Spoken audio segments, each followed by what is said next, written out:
I am happy to be here today, joined by Yolanda Talamo, who is the Chief People Officer at Heineken, a multinational brewer that many of us have heard about. Yolanda has a long career. She's been at SAB Miller, she's been at Procter & Gamble, and she's joined Heineken, and she's helping to shape the future of the business, especially in terms of the people strategy of the whole organization. Thank you so much for joining me today, Yolanda. Absolutely, Alyson. Happy to be here. Me too. So I'd like to kick off by talking about the organization's diversity strategy going forward. So I know you've kicked off some really exciting ambitions. So how did you set those? Why? What are you hoping the future is going to look like? Sure. Well, let me step back a little bit and share with you a little bit of the context where we are in the company and how we came to really be much more serious about our ambitions when it comes to inclusion and diversity. So in 2020, we launched our Evergreen strategy, a completely new revised strategy for the company and within our Evergreen strategy, we launched a segment that is called Brew a Better World, which has three important elements. One that has to do with environment, where mostly we are tackling issues of water usage and carbon neutrality. We have a big piece around social sustainability, which is where our inclusion and diversity strategy sits. And we have a third element on responsible consumption. So this is the framework in which we launched our inclusion and diversity revised targets, revised ambition. What they are about in particular is that we started to look at first gender balance, but we also looked at cultural diversity. And these are maybe the biggest areas. It's not limited to that, but are the areas where we have set very specific ambitions of things that we want to make sure progress in the company. When it comes to gender ambition, we set a target of reaching 30% of women in senior manager positions by 2025. And we want to extend that number to 40% by 2030. So that is the ambition that we have communicated internally and externally. And then at the same time, when it comes to cultural diversity, we have also set an ambition of having 65% of our management teams within each region with representatives of what we call regional nationals. So what this means that in each management team in the countries where we operate, we want to have people from the region. By this, we balance the number of expats and international talents that we bring, and we focus much more on developing the local talents that we have within the region. And creates a global culture, really. It creates a much more global culture, and it's a way also to tackle not just cultural diversity, but also racial diversity, nationalities diversity, because if I think in the case of Europe, for instance, we have about 97% of Europeans in Europe. So in Europe, we have the reverse. We want to make sure that we bring people from outside so we have a better balance. But if I look at the other three regions where we play, we have to bring much more of our own regional nationals into the leadership positions. And this has pretty much repositioned the way we look at succession planning, talent management, etc. And that gives locals all of these role models to look forward to as well. Absolutely, because before, if you think of in the past, they were looking at, yes, successful people from Heineken in leadership positions, but they were not from their own region or their own country. And the fact that we are now promoting, bringing more people that they can relate to, just changed completely the game. I think that's exciting, and I think representation matters so much. So showing that diversity in the leadership teams regionally, globally, is just a critical element of bringing diversity to a new level. What do you see as some of the big blockers? Those ambitions are so exciting and so ambitious. So what do you see as some of the big opportunities and challenges in getting there that you're facing to make it happen? Yeah, well, several. I would say several. I think on one hand is making sure that we can drive an inclusive environment. So our strategy is not just about diversity. It's about inclusion, it's about equity, and it's about diversity. So we have three things that we want to tackle. We have set very clear ambitions for the number of women, as a percentage of women representation at the senior manager level, as I was saying. But we also created an ambition for training, for instance, all of our people leaders and inclusive practices. This so we can create an environment where people can thrive. And I believe that one thing cannot exist without the other. So if we only would focus on diversity, but we don't create an environment where people feel safe, where people feel trusted, where people feel they can really thrive, we're not doing anything. Because it's a bit of that, say, you may have heard of this, diversity is being invited to the party, but inclusion is about being invited to dance. Exactly. And so many organizations have taken the add diversity and stir approach, thinking, diverse teams are better, so we're just going to make it more diverse and it's going to solve our problem. It really doesn't. And we have learned so much in the space, Alyson. For instance, one of the things that we did as we started with our whole efforts around inclusion and diversity is that we set up a set of beliefs. And we said, in Heineken, we believe this. In Heineken, we believe that. And that set the foundation. So for instance, one of our beliefs is in Heineken, we believe that inclusion, to reaching our agenda of inclusion and diversity, it's a journey. It may be a bumpy journey, but it will be a joyful one. Or for instance, there's another one where we say it starts with courageous leadership and everyone has a role to play. And for me, that is one of the most important ones, because without the involvement and the direct participation of the leadership level in the company, we would not be able to move this agenda forward. And we included the word courageous because sometimes you have to be courageous to move this agenda. You have to explain it, you have to sustain it, you need to make sure that you become either an ally or an open and visible supporter.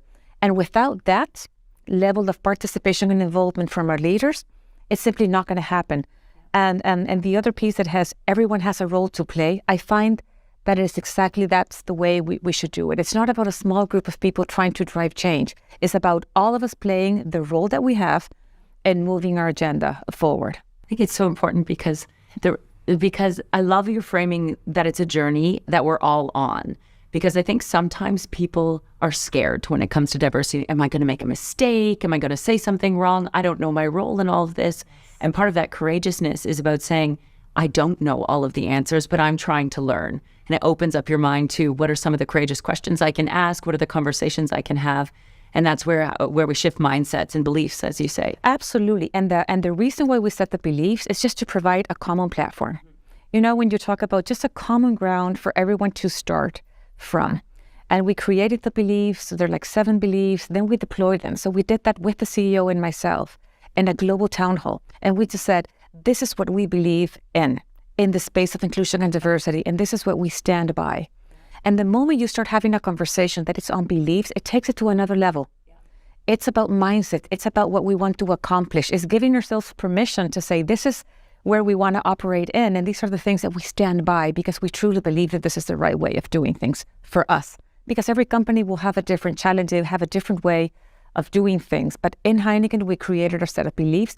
And from those beliefs stems all the rest of the work that we're doing. Drive behavior. They drive mindsets, behaviors, actions, and hopefully change. Exactly. And then what we did as well, because we've done several interventions, this is really a journey. And when I say it's a journey, it's a bit of a complex journey because it has so many pieces, right? We're doing interventions on training and development, for instance, not just for leaders, as I was saying, on the inclusive practices, but we're also doing training and development for our own women. And this, we're doing a program with IMD, as you know, and it's all about focusing on a certain layer of women who are in their early years in the company, and they have a long runway ahead of them. And we believe that if we can provide this woman with a set of skills, build their capability, build their confidence, just expose them to a program that has a balance between business content, but also leadership development, they should be able to thrive. And we did this program we kicked it off in a much smaller scale about 2 years ago.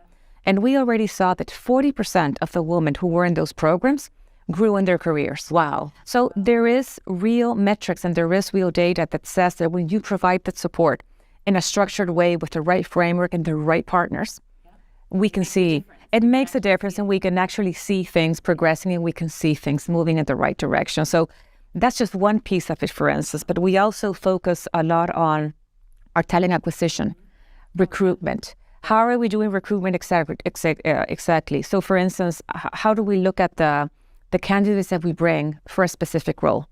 Like in the past, we didn't look at that. And most of the times, it was only men. Now we look at the mix of candidates and we say at least 50% have to be women.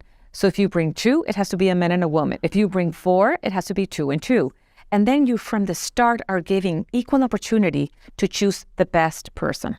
And I love that you're putting metrics behind things because I think ambitions are wonderful, but you need to measure progress. You need to see change. And that gives you momentum to keep making a difference and keep seeing what works. And so sometimes it's about testing things. And if it doesn't work, we shift, we take a different tack. And you're really bringing it through the whole recruitment through to senior leadership change. So I think that's really exciting. Well, I have learned that if we don't set a metric or an ambition to really track progress, we won't see the needle moving. And because I think this goes much more than just having the right intentions. This effort, and is what I have learned in my career, but also in the work we're doing in Heineken, is that you set a clear ambition, and then you create a program, and then you track it and you measure it and you check your advancement and you report your advancement. So one of the things that we also did is that now we have reflected our social sustainability metric within the long-term incentive. Yeah. Yes. Right. So you're actually measuring it right at the employee level. We are measuring at the employee level, and now it has an impact on the incentives of our senior managers. So we took the ESG metrics into our long-term incentive rewards program. So just trying to bring all the pieces. So as I was saying, it's training, it's at recruitment, it's on training and development, so it's advancement opportunities as well. We also look at equal pay for equal work. So we're also looking at that at a global level to make sure that we do not have a gap within how much we pay for the work. So it's combining practices, policies, and mindsets and behaviors. So a behavioral side with the... Exactly. Yeah, that's exciting. And I want to stay on the S a little bit more, because I think that social change is so important. And I think one of the things I've seen within Heineken, and I've been really inspired by, is a lot of the conversations happening around mental health and well-being. And so senior leaders are talking about it. They're saying we want to address the well-being of our people. We see the Great Resignation. We see people asking for a greater sense of purpose or more work practices that are sustainable into the future. How do you see that unfolding, that dynamic at Heineken, and what are you doing on that side of it? Yeah, there's a lot going on there. And I think that in Heineken, we are equally impacted like everybody else. Yeah. So that is the reality. So we pay a lot of attention to it. I would divide it in a few fronts. I think on the Great Resignation is something that we see. We track very closely the numbers around turnover and attrition in the company. We do that by function, by level, by country, by tenure in the company, by age. I mean, any way that you can cut the data, just so we can understand it, we can pull the right insights to try to better understand what's happening. Of course, we have exit interviews as well. We want to know if our people are leaving, why are they leaving? And what can we do then to better, manage that? If there's something we need to change or something we need to adjust. But the reality is that I think things have shifted after COVID. Yeah. And I think that one of the things that we start to see is that the employee want different things. On one hand, they want more flexibility. And we have found ourselves having conversations about, is the employee or the prospect employee, those candidates out there that are telling us when they want to work, how they want to work, where they want to work. So it's not the employers telling anymore, people, this is what we want. Yeah. It's we are on the receiving end on, this is how I want to do it, and I hope it works for you. Yeah. So if we don't adjust our flexibility towards and kind of meet somewhere in the middle, which is what we start to do much more. So well-being is a big topic. It's one that we look after very seriously. We measure it specifically in our listening strategy. So we have a global climate survey that happens once a year. But then on top of that, we have 3 moments in the year where we do poll surveys. Great. And stress levels and well-being is a standing question in all of our surveys. Oh, wow. So we track it, and then we have open-ended questions as well where we ask, what should we do more? If you are feeling stressed or with a high workload, or that your well-being is unbalanced, what ideas can you give us? So the amount of information that we are able to receive in these 4 moments in the year is also helping us shape the actions that we need to make. We also launched an initiative that is called Hey Life. And Hey Life is our well-being initiative. And what it does it's really not rocket science, but we try, because we operate in so many countries in the world, and everybody is looking at different initiatives and interventions in the space of work-life balance, well-being in general. We created this platform that is all about learning, sharing, and reapplying. So we have more than 1,000 practices. In more than 80 countries in the world, and they all come together here so people can tap into them and say, this works for me. Oh, I can see what's happening in Spain. Let me take it and use it in Venezuela, or let me go and look at it in Mexico, or maybe this can work for whatever country in the world. So you see the number of exchanges and sharing that is happening. And I think that makes a difference. I mean, together with the information we get from the climate surveys, together with the different initiatives that are happening in our countries, we just try, Alyson, to cope with it. But the reality, if you ask me, I think it really goes down to listening and to really trying to understand what is happening. And then we need to adjust as a company. As I said before, we need to meet our people somewhere in the middle. I think that listening is such an important point, because sometimes just being heard, I'm tired, or I need a different way of working, or hybrid's not working for me, or I want to come in the office, and training leaders to be able to have those conversations and be able to find the resources to help their team. I think that Hey Life strategy and platform is such an exciting way to share best practices and maybe eventually develop a set that work for us and a set of tools or resources people can access and know where to go. Because it is really an issue we see happening around the world with the statistics. The World Health Organization just came out last week with a new set of policies around workplace practices, because people have, while we think sometimes working from home is going to be so much better for our well-being, we're actually seeing the opposite because of boundaries are getting blurred. We've never really learned to work from home. We learned how to work from the office. We were trained in that in our first jobs. But now we're saying, well, how do I work from home, and how do I work in a hybrid way? Do you have any best practices that you can think of around hybrid work? If you were talking to your colleagues or other CHROs across the world, or leaders, what are some of the best practices you have for working in a hybrid way? Well, I think we've learned a lot.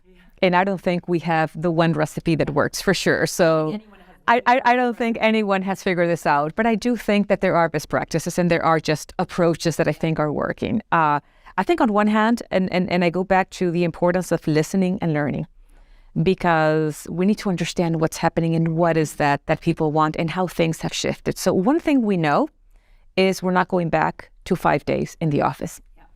Those days are long gone. And now we need to move into a different space where we say what works best. We also know that people working from home can be much more productive.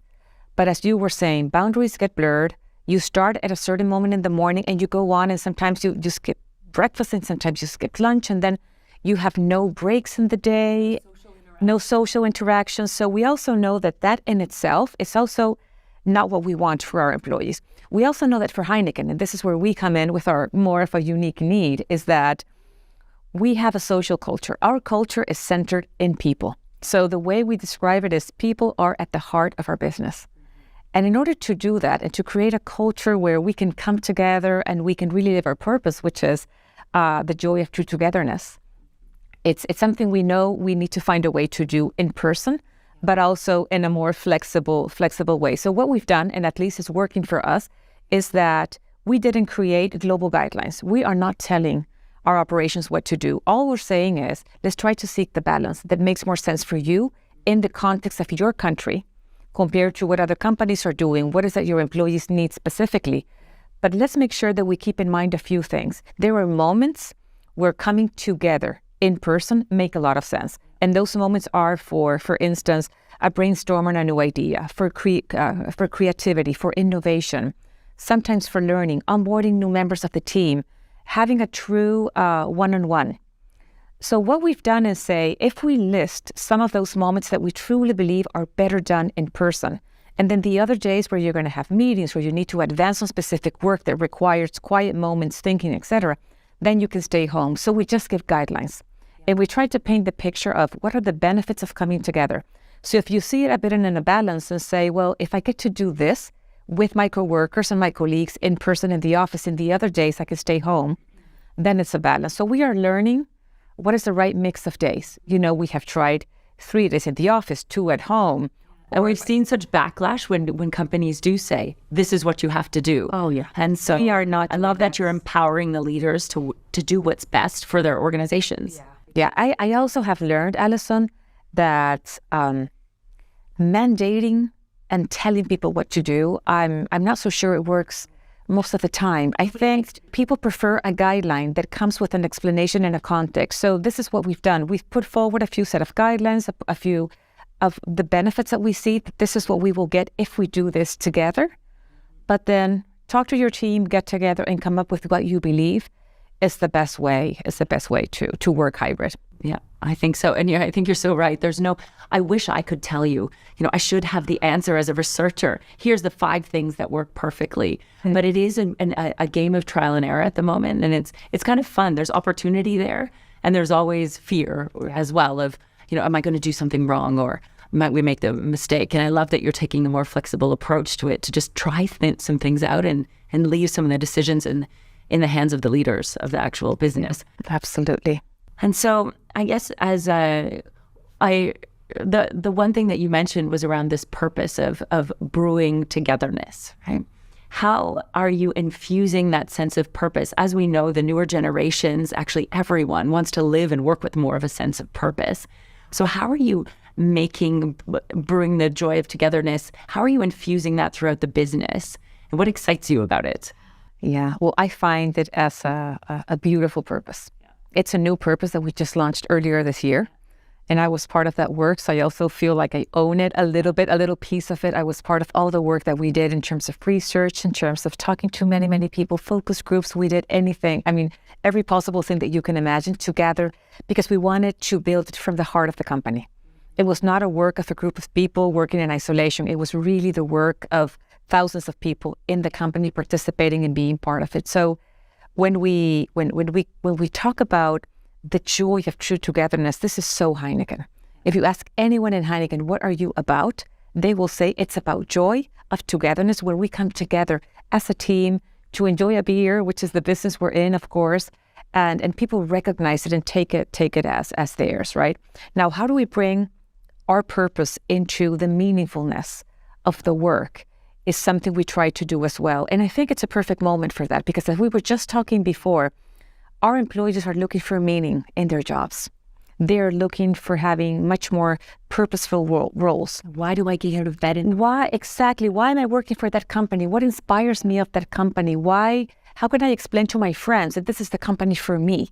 Do my personal values connect to the company values, or do I see my own personal purpose connected to the broader, bigger company purpose? So these conversations just start to happen. So one of the things that we are exploring now is, can we do some workshops around individual purpose, keeping in mind the company purpose? How do you connect into it? How do we connect into it? We also have a lot of conversation about how are you bringing it to life? So we try to bring it to life in everything we do. For instance, if I go on a trip to visit one of our operations, we talk a lot about it. And what does it mean to you? How are you bringing it to life in this context, in this country, in this brewery, or in this shared service center? And the conversation is just amazing, because everybody will have a different way of sharing how they bring it to life. I think, and that storytelling around it, being able to tell the story and tap into it is really inspiring. And I've seen the energy behind the purpose. And I do believe in that day-to-day that employees at Heineken live it and feel it.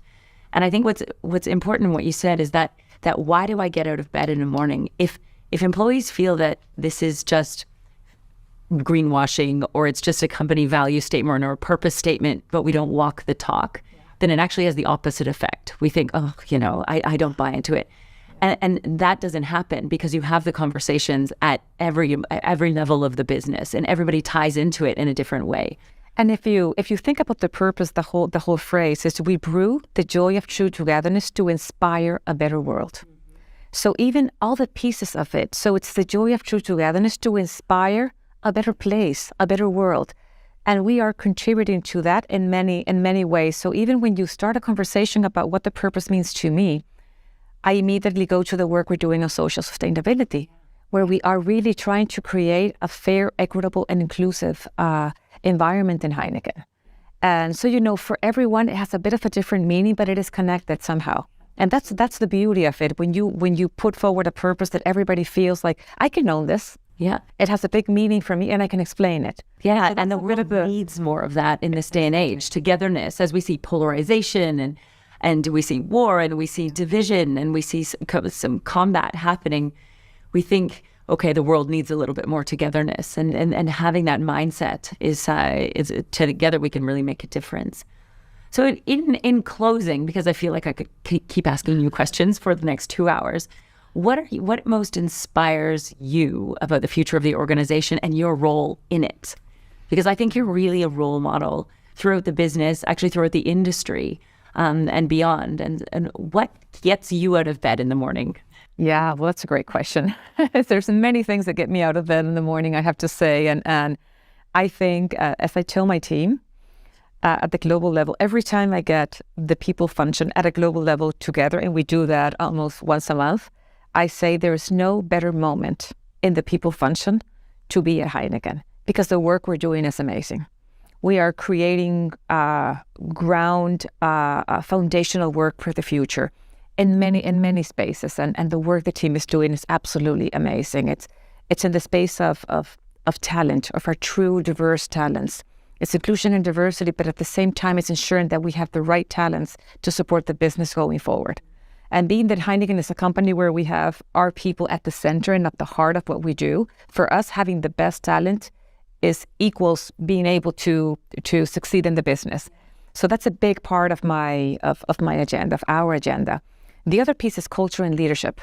We are really focused on reshaping or let's say advancing in the journey, the company culture, to be one that is much more inclusive, I was saying, but at the same time, one that it becomes more nimble, more agile, faster decision making, much more courageous when it comes to making bold decisions and bold moves, having the real conversations, focusing on the more important things, building the right capabilities, having the right team. So we are shaping the culture, and for this, we launched a new set of leadership behaviors. We launched a new set of values, the purpose that we were just talking about. So a lot going on in the space of culture, and then the role of the leader and making sure that they are the ones who are pretty much leading the way and making sure that everybody is working together in the same direction. So we're investing a lot right now and really creating strong leadership for the future.